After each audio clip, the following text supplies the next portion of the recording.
Hi friends, welcome to Sudha's Kitchen. இப்போ நீங்க பார்த்துட்டு இருக்கிறது பாதாம் பவுடர் பேடா ரெசிபிங்க. இந்த அட்டகாசமான ஸ்வீட் ரெசிபி குழந்தைகளுக்கு ரொம்ப பிடிச்ச மாதிரி இருக்கும். இந்த ஸ்வீட் ரெசிபி ரொம்ப சீக்கிரமா செஞ்சிடலாங்க. இது எப்படி இருக்குதுன்னு பார்க்கலாமா? பார்க்கும்போதே சாப்பிடணும் போல இருக்குல்ல, எவ்வளோ அழகா இருக்கு. இப்போ இதை உடைச்சு பார்த்தோம்னா எந்த அளவுக்கு சாஃப்டா இருக்குன்னு உங்களுக்கு நீங்களே ஃபீல் பண்ணுவீங்க. இப்போ பாருங்க, இந்த மாதிரி ரொம்ப சாஃப்டான இந்த பேடா ரெசிபி எப்படி செய்யறது அப்படின்னு வீடியோக்குள்ள போய் பார்க்கலாமா? இப்போ ஒரு பேன் எடுத்துருக்கேன். இன்னும் அடுப்பில் வைக்கல, எல்லா பொருளையும் சேர்த்துட்டு தான் நான் வைக்க போகிறேன் இன்றைக்கி. இப்போது பாதாம் பவுடர் மிக்ஸு ஒரு கப்பு. நம்ம பாதாம் பால்லாம் கலக்கிறதுக்கு வாங்குவோம் பார்த்தீங்களா கடைகளில், அந்த பாதாம் பவுடர் மிக்ஸு தான் எடுத்திருக்கேன். இப்போ ஒரு கப்பு அதில் சேர்த்துக்கலாங்க. அடுத்தது அதே அளவுக்கு பால் பவுட்ரு ஒரு கப் எடுத்திருக்கேன். இந்த பால் பவுடரையும் இது கூட சேர்த்துக்கலாம். ரெண்டும் சம அளவு சேர்த்தாச்சிங்க. அடுத்தது பாதாம் பவுடரில் ஸ்வீட் இருக்கிறதுனால நான் சர்க்கரையை அரை கப்பு தான் சேர்க்க போகிறேன் இன்றைக்கி. அரை கப்பு சர்க்கரையும் சேர்த்துக்கலாம். சேர்த்துட்டு அடுத்தது ஒரு கப்புக்கு பால், இது காய்ச்சி ஆற வச்ச பால் தான் இது. இப்போ இந்த பாலையும் இதோட சேர்த்துக்கலாம். சேர்த்துட்டு இது நல்லா கலந்து விட்டுறலாங்க. கட்டிகள் இல்லாமல் நல்லா கலந்து ரெடியாக எடுத்து வச்சுக்கலாம். இப்போ இது எல்லாத்தையுமே நம்ம அடுப்பில் வச்சு கூட செய்யலாம். ஆனால் நமக்கு அடி பிடிச்சிருச்சுன்னா நமக்கு வீணாயிடும். அதனால் எல்லாத்தையும் ரெடி பண்ணிவிட்டு செய்யும்போது ரொம்ப நல்லா வருது. அதனால தான் இது எல்லாத்தையும் நான் ரெடி பண்ணிவிட்டு தான் நான் இப்போ அடுப்பில் வைக்க போகிறேன். இப்போ பார்த்திங்கன்னா கட்டிகளெல்லாம் ஏதும் இல்லாமல் நல்லா இந்த மாதிரி கரைச்சி விட்டாச்சு எல்லாத்தையுமே. இப்போ எல்லாத்தையும் இது போல் செஞ்சு வச்சிடும் ரெடியாக. அடுத்தது ஈஸியாக செய்கிறதுக்கு நல்லாயிருக்கும். இப்போ இந்த மாதிரி எல்லாம் கரைச்சி விட்டாச்சுங்க. அடுத்தது இது கூட 2 ஸ்பூனுக்கு நெய் சேர்த்துக்கலாம்.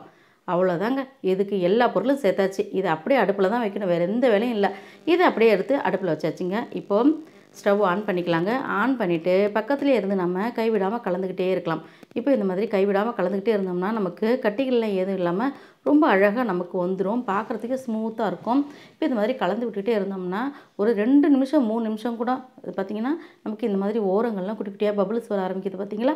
இந்த ஸ்டேஜ் வரும்போது நம்ம பக்கத்துலேயே இருந்து நல்லா கலந்து விட்டுக்கிட்டே இருக்கணுங்க.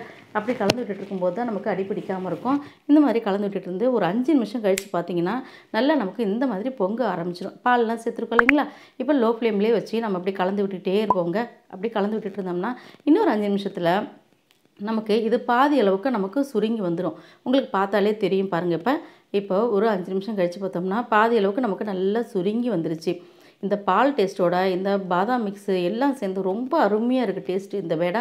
இப்போ பார்த்திங்கன்னா இன்னும் ஒரு 5 நிமிஷம் கழித்து மறுபடியும் இன்னும் நல்லா சுருங்கு வந்துருச்சு. இந்த மாதிரி நமக்கு வரும். ஓரங்கள்லாம் அப்பப்போ இந்த மாதிரி நல்லா தொடச்சி விட்டு அந்த மாதிரி நம்ம கலந்துக்கிட்டே இருக்கணும்.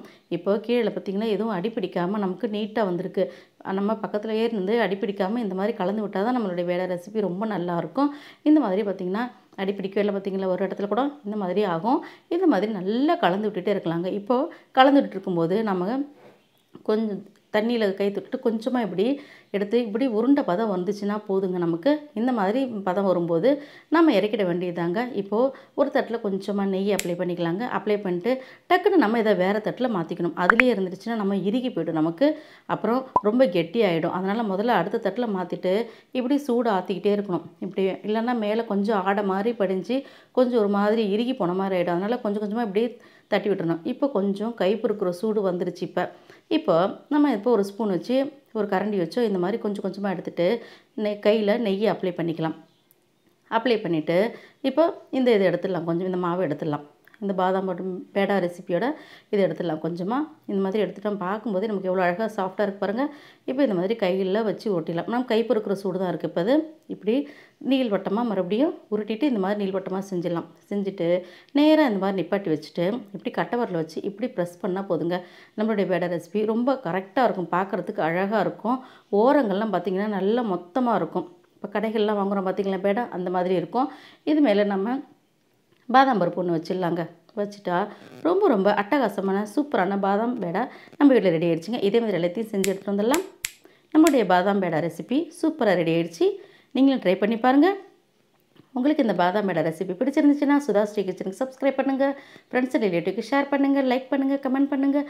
ஆரோக்கியமானதை சமைப்போம், ஆனந்தமாக இருப்போம். தேங்க்யூ.